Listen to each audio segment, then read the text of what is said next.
ஓம் நமோ வெங்கடேஷாய. அடுத்த annual festival இந்த வருஷத்தோட வசந்தோற்சவம் ஏப்ரல் 21, 22, 23 திருமலாவில் செய்வாங்க. இதை பற்றின முக்கியமான இன்ஃபர்மேஷனோட சேர்த்து திருமலா திருப்பதி இன்றைய அப்டேட்ஸும் பார்க்கலாம்.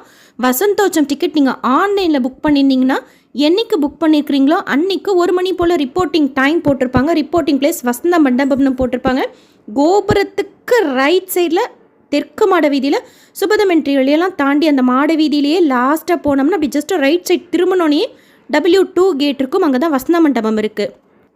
ட்ரெஸ் கோட் மஸ்ட், வேஷ்டி மஸ்ட்டு. ஜென்ஸுக்கு அபிஷேகம் செய்கிறப்போ ஷர்ட் பனியன் கட்ட சொல்லிடுவாங்க.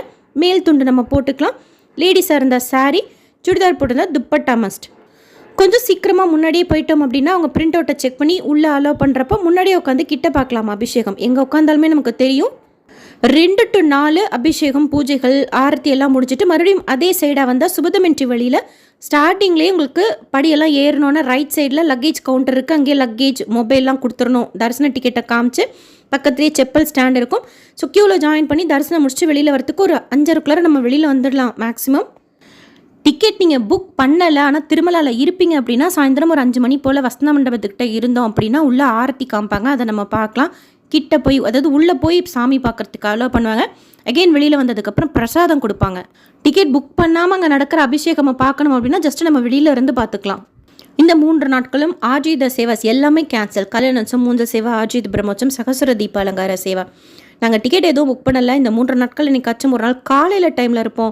அப்போ மலையப்ப சுவாமி தாயாரை பார்க்க முடியுமா அப்படின்னா 21ஆம் தேதி காலையில் 7 மணி போல் கோயில் உள்ளேருந்து வெளியில் வந்து தெற்கு மாட வீதி வழியாக தான் பின்னாடி இருக்கிற வசந்த மண்டபத்துக்கு போவார் பெருமாள்.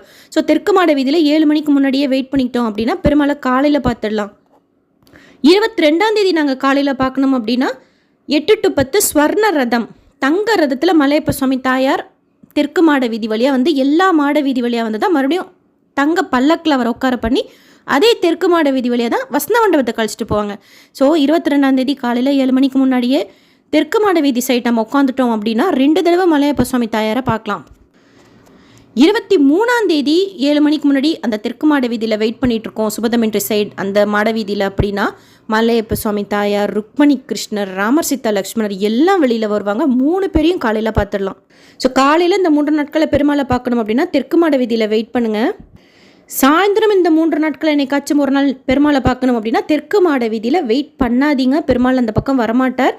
சாயந்தரம் 5:30 போல் அகெயின் பூஜையெல்லாம் செஞ்சு 6-6:30 மணி போல் தான் பெருமாளை வெளியில் அழைச்சிட்டு வருவாங்க. நம்ம அதுக்கு முன்னாடியே ஒரு இடத்த பார்த்து பிடிச்சி உட்காந்துக்கிட்டோம் அப்படின்னா வசந்த மண்டபத்துலேருந்து வெளியில் வந்து ஆர்த்தி காமிச்சு N1 கேட், வராக சுவாமி கோயில், அப்படியே புஷ்கரணி தீர்த்தம் வழியாக வந்து கிழக்கு மாட வீதி வழியாக கோபுரத்துக்குள்ளே அழைச்சிட்டு போயிடுவாங்க. ஸோ சாயந்தரம் ஒரு 6 மணிக்குள்ளார இந்த மேற்கு மாட வீதி இல்லை வடக்கு மாட வீதி இல்லைனா கிழக்கு மாட வீதியில் எங்கேயாச்சும் நம்ம வெயிட் பண்ணிட்டு இருந்தோம் அப்படின்னா பெருமாளை பார்க்கலாம். சாயந்தர டைம் தெற்கு மாட வீதி சைட் வெயிட் பண்ணாதீங்க. கீழே மாட வீதியிலே ஹெச்னு போட்டிருப்பாங்க ஆரத்தி பாயிண்ட். அதெல்லாம் அந்த இடத்துக்கிட்டே நம்ம உட்காந்துக்கிட்டோம் அப்படின்னா ஆரத்தி காமிக்கிற அந்த எக்ஸ்ட்ரா டைம் நம்ம பார்க்கலாம். 23ஆம் தேதி சாயந்தரம் 3 மூர்த்திகளும் வசந்த மண்டபத்துலேருந்து வெளியில் வருவாங்க. ரொம்ப நல்லாயிருக்கும் அதை பார்க்குறதுக்கு. ஆரத்தி பாயிண்ட்லலாம் தீப ஆரத்தி காமிப்பாங்க. N1 கேட் கிட்ட. அப்புறம் அந்த அன்னப்பிரசாதம் சாப்பிட்டுட்டு மாட வீதிக்கு வர்ற என்ட்ரன்ஸ் இருக்கும், ஒரு கேட் போட்டிருப்பாங்க. அங்கெல்லாம் எக்ஸ்ட்ராவாக சுவாமி நிற்பாங்க. அப்போல்லாம் நம்ம கொஞ்சம் எக்ஸ்ட்ரா டைமிங்ஸ் பார்க்கலாம். நெய்வேத்தியம் 3 பேரும் வரப்போ மோஸ்ட்லி அக்செப்ட் பண்ணிக்க மாட்டாங்க. நம்ம கொடுத்துக்கலாம். கிட்ட போய் பார்க்குறதுக்கு கிட்ட போய் நெய்வேத்தியம் கொடுப்போம் இல்லையா, கருட சேவைக்கெலாம் அந்த மாதிரி 3 பேரும் இருக்கிறப்போ அக்செப்ட் பண்ணிக்க மாட்டாங்க. நம்மளா கேலரியில் இருந்து கிட்ட சுவாமி வர்றப்போ நெய்வேத்தியம் மானசீகமாக கொடுத்துக்கலாம். இந்த மாதத்தோட பௌர்ணமி கருட சேவையும் கேன்சல்ட். ஸோ 23ஆம் தேதி சாயந்தரம் இந்த 3 நாட்களுமே சாயந்தரம் மாட வீதியில் காலையில் மாட வீதியில் பார்க்குறதுக்கு தரிசன டிக்கெட் இருக்கணுங்கிறது அவசியம் கிடையாது. 23ஆம் தேதி சாயந்தரம் 3 மூர்த்திகளையும் மாட வீதியில் பார்க்கலாம். தெற்கு மாட வீதி சைடு எங்கேயுமே உட்காராமல் மற்ற மாட வீதிகளில் நீங்கள் வெயிட் பண்ணிட்டு இருந்தீங்கன்னா பெருமாளை பார்க்கலாம். ஏன்னா சாயந்தரம் ஃபுல் ரவுண்டு வரமாட்டாங்க. வசந்த மண்டபத்துலேருந்து அப்படியே வந்து வராக சுவாமி கோயில் வழியாக கோயில் உள்ளே போயிடுவாங்க. அதுவும் ஒரு சில பாயிண்ட்லாம் வச்சுருக்குறாங்க. அப்படியே கொஞ்சம் கிட்ட பக்தர்கள் கிட்ட வந்து அந்த பெருமாள் அப்படியே ஒரு டேர்ன் பண்ணி கிட்ட கொண்டு போய் காமிக்கிறாங்க. அது அந்த இடத்துல நாம் இருக்கிற மாதிரி சான்ஸ் கிடச்சா ரொம்ப சூப்பராக இருக்கும். அந்த லட்டு கவுண்டருக்கு சாமி தரிசனம் பார்த்துட்டு வெளியில் வர்ற டைமும் பெருமாள் வர்ற டைமும் கரெக்டாக நமக்கு அமைஞ்சிருச்சு அப்படின்னா அந்த சைட்லாம் அப்படியே பக்தர்கள் கிட்ட கொண்டு போய் பெருமாளை காமிக்கிறாங்க. லக்ஷ்மி ஹயக்ரீவர் கோயில்கிட்ட அன்னப்பிரசாதத்துலேருந்து சாப்பிட்டு மாட வீதிக்குள்ளே வர்றப்போ அப்படி தான் அங்கே கேட் ஆக்சுவலாக போட்டிருப்பாங்க, கேட் தாண்டி நம்ம வர முடியாது. ஆனால் அங்கேயும் அப்படி தான், ஒரு எக்ஸ்ட்ரா செகண்ட் அந்த பக்தர்கள் கிட்ட அப்படியே போய் நம்ம கிட்ட வரைக்கும் குதிச்சு வர்ற மாதிரியே ஒரு ஃபீல் இருக்கும். ஒரு சில பாயிண்ட்ஸ் எல்லாம் அப்படி பண்ணுறாங்க.